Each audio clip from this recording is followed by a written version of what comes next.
우리가 로마서를 이제 19번째 시간입니다. 지난주에 이어서 율법의 역할에 대해서 함께 계속해서 은혜를 나누어 보고자 합니다. 율법을 주신 이유는 보니까 오늘 19절 20절에서 분명하게 말씀해 주시는 말씀은 모든 입을 막기 위해서라 말씀하고 계십니다. 그러니까 곧 핑계하지 못하게 하여 나는 몰랐어요. 나는 그게 죄인지 몰랐어요 라고 그렇게 말하지 못하게 하시기 위한 것으로서의 역할로 우리 하나님께서 율법을 주셨다라고 말씀하시고요. 또 온 세상이 하나님의 심판 아래 있게 하려 함이다라고 말씀하고 계십니다. 곧 온 세상이 하나님의 심판 아래 있다는 것을 가르쳐 주시기 위해서 율법을 주셨다는 것입니다. 그리고 또 율법의 행위로 하나님 앞에 의롭다 하심을 얻을 육체가 하나도 없다는 것을 또한 깨닫게 하기 위해서 주셨다는 것입니다. 율법을 지키다 보면 자기가 죄인이라는 것을 깨닫게 된다라고 사도 바울은 이것을 깨닫고 로마서에 기록하여 주셨습니다. 그런데 우리가 지난 시간에 이어서 이제 또 이런 질문을 갖다가 통해서 한번 접근해 보고자 하는데요. 왜 피조물들이 죄인임을 깨달아야 할까라고 하는 것이죠. 우리는 왜 내가 죄인이지? 라고 하는 것을 깨달아야 할까? 사실 뭐 죄인이라고 하는 것을 깨닫지 않고 살아가는 많은 사람들이 있는데 하나님께서는 율법을 주신 그 가장 중요한 목적 중에 하나는 우리가 죄를 깨닫게 하기 위해서라고 말씀하시는데요. 그러면 왜 우리가 죄를 깨달아야 되는가라고 하는 질문이죠. 죄가 우리 인류에게 들어오게 된 과정은 뭐 우리가 성경을 통해서 잘 알고 있죠. 아담과 하하가 하하의 타락으로 또 범죄함으로 온 인류에게 죄가 들어왔고 우리는 다 그런 원죄를 가지고 이 땅에 태어나서 죄 가운데 살다가 죄 가운데 죽는 그런 삶을 이제 살게 되었습니다. 타락의 중요한 이유가 그런데 아담과 하와가 범죄하게 된 가장 중요한 이유가 뭡니까? 바로 뭐가 되려고 하는 거죠? 하나님 같이 하나님처럼 되려고 했기 때문에 그래서 선악을 알게 하는 나무의 실과를 따 먹었습니다. 그래서 창조의 목적에 위배되는 행위를 피조물들이 한 것입니다. 그 자체가 사실은 죄인 것이죠. 그래서 로마서는 3장 23절에 이렇게 말씀하고 계십니다. 여기 보니까요. 모든 사람이 죄를 범하였음에 하나님의 영광에 이르지 못하더니 그랬습니다. 그러니까 모든 사람이 죄를 범하여서 하나님의 영광에 이르지 못한다는 겁니다. 죄 때문에 하나님의 영광에 이르지 못한다는 겁니다. 그러면 하나님의 영광에 이르지 못한다는 것이 또 무슨 뜻일까라고 하는 것이죠. 하나님의 영광에 이르지 못한다고 하는 것의 첫 번째는 뭐겠습니까? 하나님의 영광, 우리가 하나님께로부터 받은 그런 영광이 있고 우리에게 하나님께서 주시는 그런 귀한 것들이 있는데 그 영광에 이르지 못한다라고 하는 것은 첫 번째로 하나님의 자녀권을 갖다가 우리가 상실한 것입니다. 그렇죠? 하나님의 영광은 곧 우리에게 주어지는 중요한 하나님의 자녀된 권세인데 이 자녀권을 갖다 상실하는 것이고요. 둘째로는 하나님이 주신 영광을 우리가 상실했다. 곧 뭡니까? 영광 대신에 우리는 이제 어둠의 세상으로 떨어져 버렸다는 것이죠. 그래서 어땠습니까? 하나님께서 낙원을 베풀어 주시고 거기에서 살 수 있도록 은혜를 주셨는데 결국은 범죄함으로 인해서 낙원에서 쫓겨난 존재가 되었습니다. 또 하나님의 영광에 이르지 못하는 것은 율법을 주신 목적인 우리 죄인임을 깨닫게 된다는 것입니다. 그럼 우리가 율법을 공부할 필요가 있는 것입니다. 율법은 공부할수록 우리의 정체성을 갖다 깨닫게 된다는 것입니다. 나의 정체성은 뭡니까? 죄인이죠. 사실 우리가 율법을 갖다가 알지 못할 때 우리는 죄인인 나의 그런 정체성을 알지 못했고 그래서 내 멋대로 내 뜻대로 내 생각대로 내 의대로 내 주장대로 그렇게 살았던 우리들입니다. 그래서 결국은 나의 정체성은 죄인이다. 그래서 하나님의 영광에 이룰 수 없는 존재구나라는 것을 우리가 하나님께서 깨닫게 해주십니다. 또 두 번째로 우리가 한번 질문해 볼 수 있는 것들은 왜 율법으로 의롭게 될 수 없다고 하시는 것일까라고 하는 것이죠. 우리가 뭐 계속해서 우리 성경은 우리에게 율법의 행위로 우리가 의로울 수 없다라고 계속해서 말씀해 주시는데 왜 도대체 율법으로 의롭게 될 수가 없는 것일까라고 하는 것을 우리가 한번 생각해 보겠습니다. 우리가 율법은 온전히 지키면 우리가 의인이 되는 거 아닙니까? 그렇죠? 우리가 율법을 갖다가 온전히 지키면 우리가 의인이 되는 것인데, 그런데 구약 시대의 유대인들 중에 율법을 온전히 지키려고 했었던 사람들이 많이 있었습니다. 그들 중에는 대표적인 사람들이 누굽니까? 바로 바리새인들이죠. 서기관 그룹을 중심으로 해서 중심이 되어서 의롭게 되려고 열심히 율법을 갖다가 공부하고 율법을 연구하고 그것을 지키려고, 그래서 100% 지키려고 했지만 그러나 100% 지키지 못했습니다. 그러다 보니까 자꾸 이제 타협이 생기고 편법이 생기고 심지어는 율법의 주요 내용들은 다 빼버리고 그것도 어떤 행위적인 것만 그래서 나옴으로써 율법주의자 형태로 넘어가는 그런 예들이 발생을 한 것이죠. 그러나 그들은 다른 사람들보다는 훨씬 의롭다고 생각했고 그렇게 행동했습니다. 그런데 예수님께서 그런 상황에, 그런 율법주의에 탁 사로잡혀 있던 그러한 시기에 예수님께서 이 땅에 오셨고, 그리고 이런 상황 속에서 이 세상에 오셔서 제자들에게 율법에 대한 말씀을 갖다가 해 주시는데요. 그게 제자들에게 산상수훈을 통해서 말씀을 가르쳐 주고 계십니다. 한번 우리가 이 말씀을 한번 찾아보도록 하겠습니다. 마태복음 5장.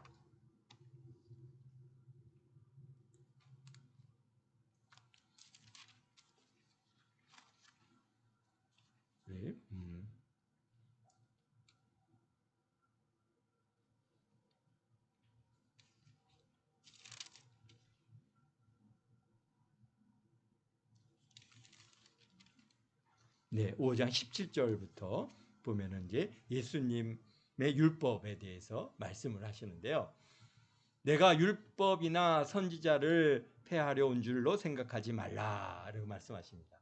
그러니까 예수님께서 이 산상수훈에서 율법에 대한 진정한 율법이 무엇인가라고 하는 것을, 진짜 율법을 갖다가 말씀해 주시는데요. 우리는 어떤 면에서는 지금까지 구약 시대에서 우리가 생각해 왔던 율법하고는 사실은 비교가 되지 않습니다. 어떤 면에서는 구약 시대에 주신 하나님께서 주신 율법은 많이 생각해서 주셨어요. 정말 하나님께서 원하시는 바를 갖다가 그들에게 그대로 투영해서 주셨다면 아마 아무도 우리는 이거 도저히 이렇게 못해.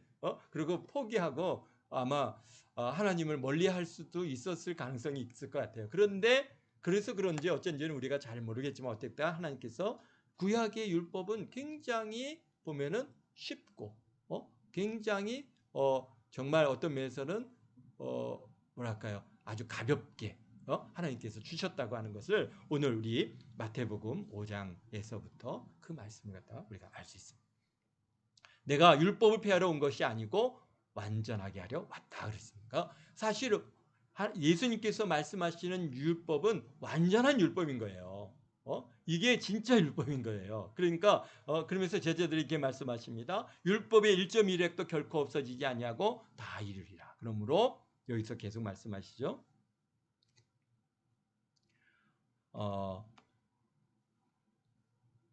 그러므로 누구든지 이 계명 중에 지극히 작은 것 하나도 버리고 또 그와 같은 사람을 가르치는 자는 천국에서 지극히 작은 자라 일컬음을 받을 것이요 누구든지 이를 행하며 가르치는 자는 천국에서 크다 일컬음을 받습니다. 내가 너에게 이르노니 너의 의가 서기관과 바리새인보다 더 낫지 못하면 결코 천국에 들어가지 못하리라. 그러면서 어쨌든 간 이 말씀을 갖다가 지켜 행하라고 가르치고 그렇게 행하는 자에게는 천국에서 크다 일컬음을 받을 것이다 라고 말씀하시면서 21절에 한번 보겠습니다. 마태복음 5장 21절에.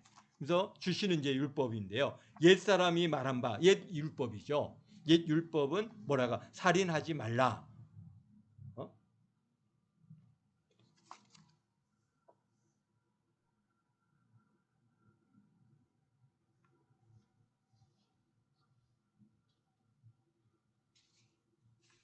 옛 율법, 옛 계명, 옛 율법은 살인하지 말라라고 말씀하셨는데, 우리가 살인은 뭐예요? 안 죽이면 되는 거잖아요. 지킬 수 있어요, 없어요? 지킬 수 있죠. 어떻습니까? 여러분들 여기서 뭐 살인하신 분이 있습니까? 없죠. 그러니까 어떤 면에서는 구약의 성도들의 경우에는 그 어떤 주신 이 율법을 지킬 수 있어요. 살인하지 말라. 그런데 예수님께서는요, 이게 진짜 율법이 아니라 내가 지금 다시 너희들에게 주신다 그러잖아요. 응? 그래서 완전하게 하기 위해서 주시는 완전케 되는 그런 진짜 율법은 뭐냐?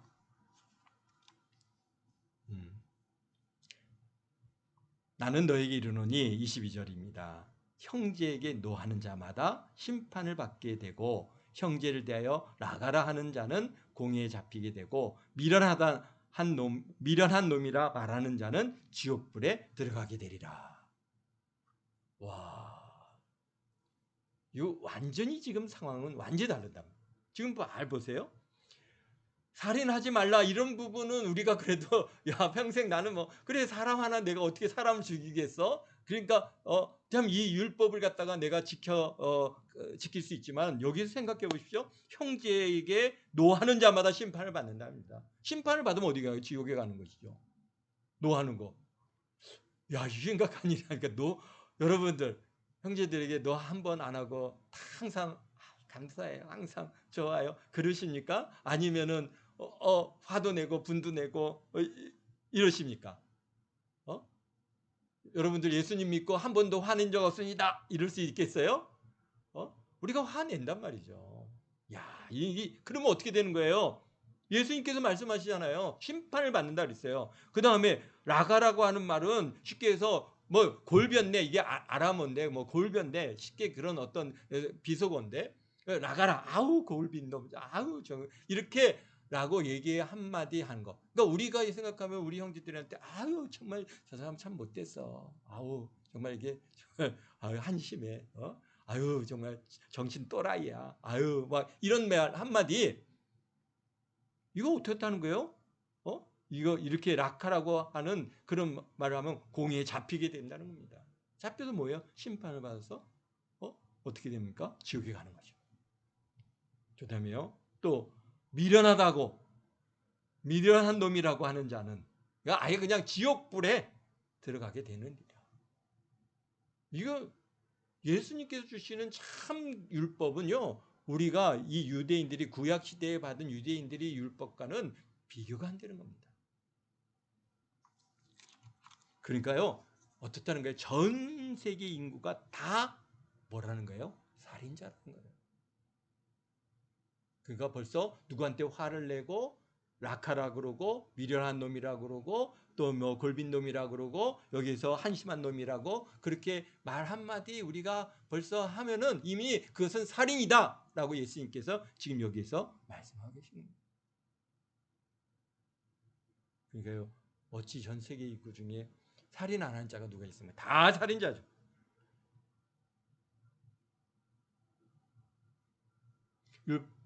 옛 율법 바로 구약의 옛 사람에게 말한 율법은 다 지켜야 하지만 진짜 율법은 그렇다고 그것과는 비교할 수 없도록 엄격하고 우리가 사실 지킬 수가 없는 것입니다.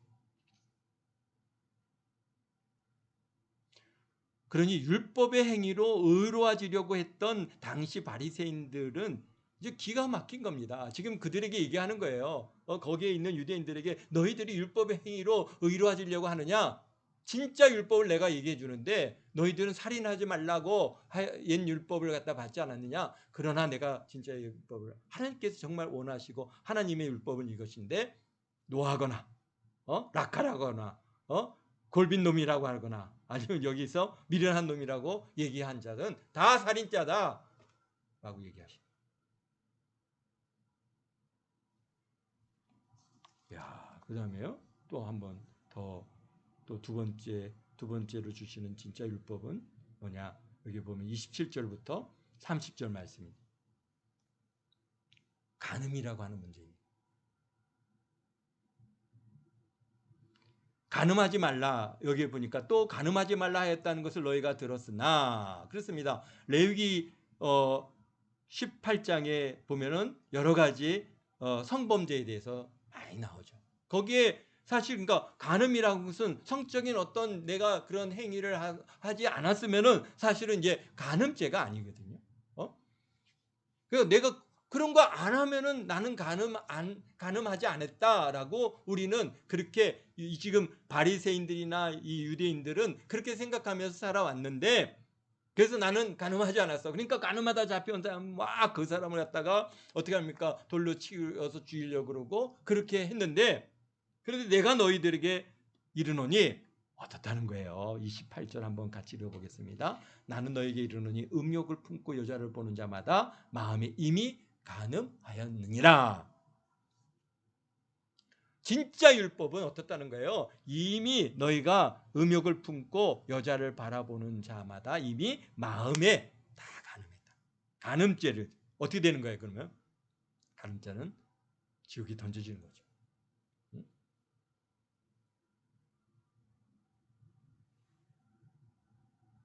그래서 여기 계속해서 말씀할 때 29절에 보면은요, 만일 내 오른눈이 너를 실족하게 하거든 빼어버리거나 내 백체 중에 하나가 없이 온몸이 지옥에 던져지지 않는 것이 유익하다. 또 만일 내 오른손이 너를 실족하게 하거든 찍어버려라. 내 백체 중에 하나가 없어지고 온몸이 지옥에 던져지지 않는 것이 유익하니라. 또 일렀을 때 그렇습니다. 뭡니까? 야, 이게요, 우리가 눈으로 범죄하거나 손으로 범죄하게 되면은 그냥 한쪽 눈을 빼버리고 한쪽 눈을 갖다가 찍어버리는 거예요. 장애인이 되는 것이 차라리 지옥에 들어가는 것보다 낫다는 것이죠. 그렇게 된다면 아마 전 세계 사람들이 다 눈 한쪽이고 다 손 하나씩 다 잘라버려야 될 그러한 상황일 것입니다.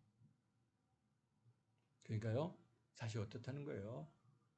내가 진짜 율법을 너희들에게 말하는데 너희들이 율법을 지켜서 의롭게 되려고 하느냐? 그럴 수 없다. 우리는 죄인이다. 우리가 율법을 지켜서 행할 수 있는 진짜 율법은 하나님께서 말씀하신 진짜 율법은 벌써 눈으로 보고 음욕을 품으면은 그것이 간음이라는 것이죠. 또 그뿐입니까? 여기 보니까 누구든지 아내를 갖다가 버리거든 이혼 증서를 줄 것이라, 이제 이혼에 대한 이제 우리 옛 율법인데요. 그런데 나는 너에게 이르노니 32절입니다.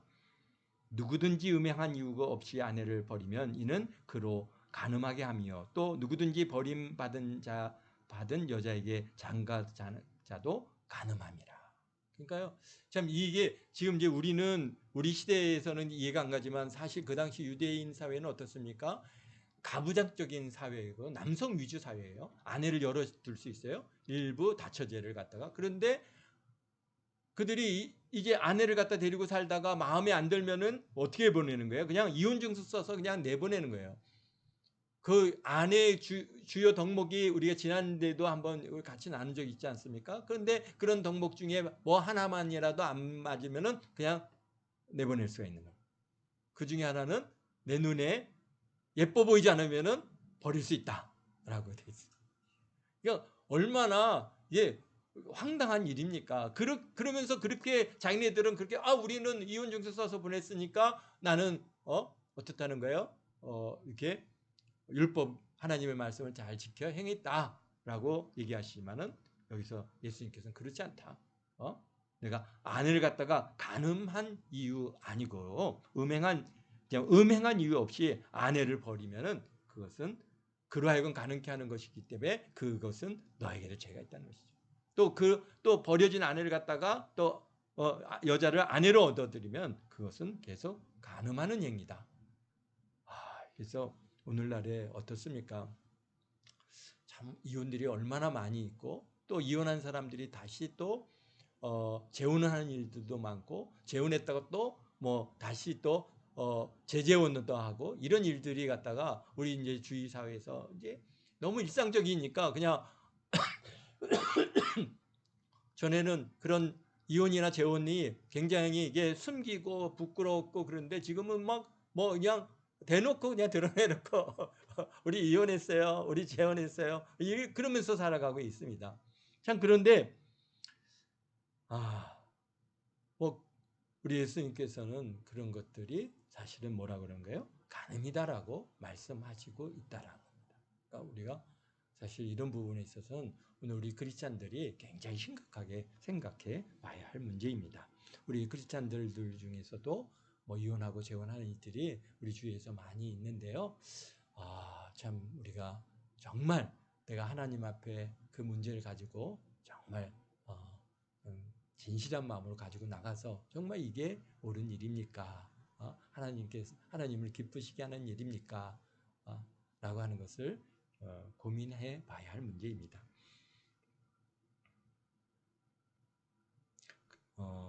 그래서 예수님의 진짜 율법은 참 우리가 굉장히 우리보다 우리가 생각하는 구약의 그러한 유대인들이 생각하는 것보다 훨씬 더 엄격하다는 것을 우리가 사실 어떻다는 거예요? 지켜 행할 수 없는 것이에요. 여기 맹세라고 하는 부분도 또 말씀하시는데요. 33절에서부터 30절에 보면은 또 옛 사람에게 말한 바 헛맹세하지 말고 내 맹세한 것을 주께 지키라 하였다는 것을 너희가 들었으나, 그러니까 헛맹세만 안 하면 되는 거예요. 맹세를 했으면은 지켜 행하기만 하면 되는데, 근데 난 너에게 이르노니 진짜 율법은 어떻다는 거예요? 맹세하지 말라. 하늘에도 하지 말고 그는 하나님 보좌가 있으며, 땅으로도 하지 말고 이는 하나님의 발등상이요, 예루살렘으로도 하지 말고 이는 큰 임금의 성임이요 또 내 머리에도 하지 말라. 이는 내가 한 더럽도 희고 검게 할 수 없습니다. 오직 너희 말은 옳다 옳다 아니라 아니라 하라. 이것에 지나치는 것은 악으로부터 나느니라. 그러니까요, 어떻다는 거예요? 맹세하지 말라는 겁니다. 도무지 맹세하지 말. 그리고 또 그 이어서 나 주시는 말씀은 또 인간관계 속에서 이루어지는 진짜 율법의 욕구 조건이 뭐냐? 여기 38절에서부터 42절에 또 말씀하시는데요. 옛 율법은 눈에는 눈이요, 이에는 이. 그러니까 눈을 상하게 하면 눈으로, 이를 상하게 하면 이로, 그렇게 눈에는 눈이요 이에는 이라 하였다는 것을 너희가 들었으나 나는 너에게 이르노니. 어떻게 하라고요? 한번 여기 38절입니다. 같이 읽어보겠습니다. 나는 너에게 이르노니 악한 자를 대적하지 말라. 누구든지 내 오른뺨을 치거든 왼뺨을 돌려대며, 또 너를 고발하여 속옷을 가지고 오고자 하는 자에게는 겉옷까지 가게 하며, 또 누구든지 너로 억지로 오리를 가게 하거든 그 사람과 십리를 동행하고, 또 내게 구하는 자에게 주며 내게 꾸고자 하는 자에게 걸어서 하지 말라.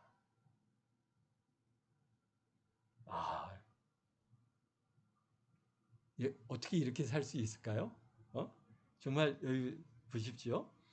물론 뭐 한두 번은 그렇게 살 수 있을지 모르겠어요. 그러나 정말 누가 와서 매번 달라 그러는 대로 그냥 거절하지 않고 다 주고, 오리를 가자면 십리를 가지고, 속옷을 달라고 하면 겉옷까지 내주고, 오른뺨을 때리면 왼뺨을 내주고. 여러분들 그럴 수 있습니까? 악한 자를 갖다가 대적하지 아니하고 그냥 우리가 다 그냥 용납하고, 우리 삶 속에서 여러분의 삶, 또 저와 여러분의 삶을 들여다봅시다. 우리가 여기서 그냥 아멘 아멘 그런 게 아니라 내가 정말 그렇게 살고 있는가? 살 수가 없어요. 이게 뭐라는 거예요? 예수님께서 우리에게 주신 진짜 율법이라는 겁니다. 아마 이렇게 살아야 된다면은 우리는 밖에 나가지도 못할 겁니다.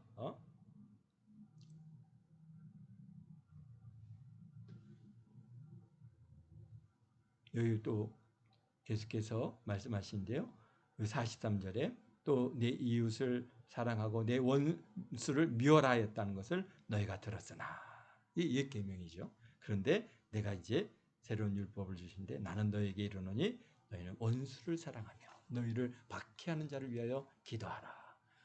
참 사실은 우리가 굉장히 많이 우리가 이 말씀을 인용하고 설교하지만은 이것을 갖다가 우리 예수님께서 계명으로 주시고 율법으로 주셨거든요. 안 지키면 어떻다는 거예요? 안 지키면요, 그러면은 심판을 받고 지옥에 던져지는 거예요. 이게 그냥 지켜도 그만, 안 지켜도 그만이 아닙니다. 이걸 지켜야 되는 문제예요. 지금 유대인들에게 있어서는 이 말씀은요, 굉장히 청천벽력 같은 그런 말씀인 거예요. 그들은 율법을 갖다가 행하고 하나님의 말씀을 갖다 율법을 행하여서 의롭게 되려고 그렇게 아주 그냥 거기에 몰두했던 이 사람들에게 그들의 생각을 완전히 이 말씀 하나로 깨트려 버리시는 거예요. 너희들이 율법을 갖다 행해서 의롭게 되려고 하느냐? 내가 진짜 율법을 갖다가 주겠는데 이게 진짜 율법이다.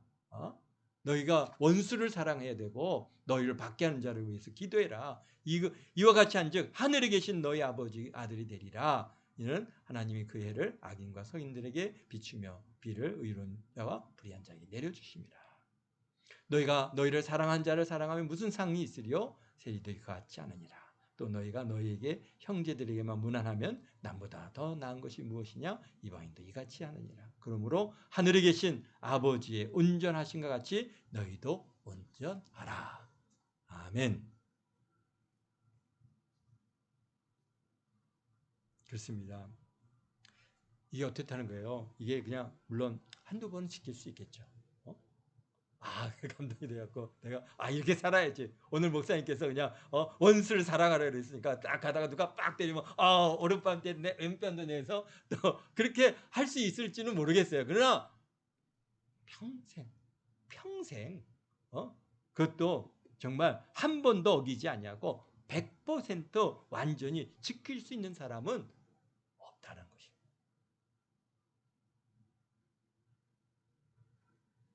그러면서 이 말씀 주신 게 내가 왜 율법을 줬는지 아느냐? 율법은 내가 죄인이라는 것을 깨닫게 되고 율법의 행위로 내가 의롭게 될 수 없다는 것을 가르쳐주기 위해서 말씀하고 계시다는 겁니다. 그래서 바울 신학의 율법에 주신 목적을 갖다 우리가 이렇게 정리해 보면은 첫째로 모든 사람의 입을 막게 하기 위해서 핑계하지 못하게 하기 위해서 주셨고, 둘째는 온 세상으로 하나님의 심판 아래 있게 하기 위해서 주셨습니다. 또 셋째로 하나님 앞에 의롭다 할 육체가 없게 하기 위해서 주셨고, 넷째는 죄를 깨닫게 하기 위해서이고, 다섯째는 율법으로는 의롭게 될 수 없다는 사실을 갖다가 깨닫게 해주시기 위해서 주셨습니다. 여섯째로 율법 하에 있는 자는 저주와 심판 아래 있다는 것을 깨닫게 해 주시기 위해서입니다. 일곱째는 모든 인간은 완전히 타락한 존재라고 하는 것을 깨닫게 하기 위해서 주셨습니다. 그렇습니다. 또 여덟 번째로는 창조의 목적의 정체성과 중요성을 보여주기 위해서 주셨고, 아홉 번째는 피조물의 한계성과 제한성과 나약성과 또 불완전성을 보여주시기 위해서 그렇게 율법을 주셨어요. 그러니까 율법을 갖다가 우리가 율법을 통해서 우리 자신을 들여다보면은 정말 우리는 얼마나 나약한 존재고 얼마나 정말 한계를 가지고 있고 얼마나 불완전한 존재인가를 우리가 보게 되는 것이죠. 그래서 열 번째로, 그래서 율법을 주신 목적은 인간으로는 안 되기 때문에 새로운 율법, 바로 새로운 법인 어떤 땅에 하나님의 의의 법, 곧 예수님을 주시기 위해서 우리에게 율법을 주셨다고 하는 사실인 것입니다. 그래서 로마서에서 지금 오늘 주시는 이 말씀, 계속해서 율법으로는 안 된다는 것입니다. 우리가 율법의 행위로는 우리가 안 되는데, 그렇기 때문에 그것을 갖다 철저히 우리가 깨닫고 우리는 죄인인데 이 죄의 문제를 해결할 다른 방법이 없다는 겁니다. 하나님의 율법으로 주신 율법으로 우리가 도무지 지킬 수가 없는데 더욱이 예수님께서 주시는 그 진짜 율법으로 비추어 우리가 삶을 들여다보면 이건 우리는 다 지옥 갈 수밖에 없는 존재입니다. 정말 어디 전에 그 구약에 주신 율법은 나는 율법을 하나님 말씀을 다 지키며 살았습니다. 그렇지 않았습니까? 우리 어느 젊은 청년이 부유한 청년 예수님께 와서 내가 계명을 다 지켰습니다. 아유 가감하게 얘기할 수 있어요. 진짜 율법을 그가 몰랐으니까 그런 얘기했겠죠. 정말 예수님께서 얘기하시는 산상범의 그 율법의 그 말씀을 갖다 그가 알았으면은 감히 어떻게 예수님 앞에 와갖고 내가 율법을 다 지켰습니다 라고 얘기할 수가 있겠습니까? 그래서 어떻다는가요?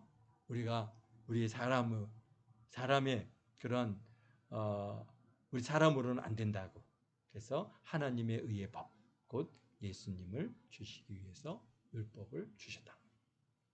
율법을 받은 이들이 율법 하에서 의인이 되려고 그동안 얼마나 몸부림쳤습니까? 생각해 보십시오. 여러분들도 한번 생각해 보세요. 하나님께로부터 직접적으로 신탁이 내려왔어요. 하나님께서 시온아 뭐뭐 해라 라고 하는 그런 하나님의 음성이 딱 주어졌어요. 어떻게 하겠어요? 꼼짝없죠. 지켜야죠. 목숨 걸고 지켜야죠. 그건 당연한 일입니다. 그러니까 하나님께로부터 직접적인 율법을 갖다가 받은 그들이 그 율법을 쉽게 생각했겠습니까? 이거 지켜도 돼, 안 지켜도 돼. 그렇게 생각 안 했습니다. 그들은 그것을 갖다 어떻게 정말 목숨같이 지키려고 몸부림쳤어요. 아담으로부터 2000년 동안 율법대로 살아보고자 몸부림친 그 사람들입니다. 그런데 이 사람으로 안 되는 것이다. 이거는 하나님께서만이 하실 수 있다. 그래서 이제는 율법 외에 하나님의 의가 나타났으니라고 오늘 21절에 말씀하신 것처럼 이제 새로운 이게 안 되는구나. 2000년 동안 그들이 몸부림치면서 그것을 갖다 이뤄보려고 했지만은 이게 안 된다고 하는 것을 갖다가 철저히 그들이 거기서 깨달아. 그런데 우리 인간의 노력과 행위로 안 됩니다. 저희는 철저하게 죄인입니다. 죄를 깨닫게 될 때 예수님의 십자가에서 죽으심이 우리에게 말로 다 할 수 없는 감사와 그 다음에 사랑으로 우리에게 다가오는 것입니다.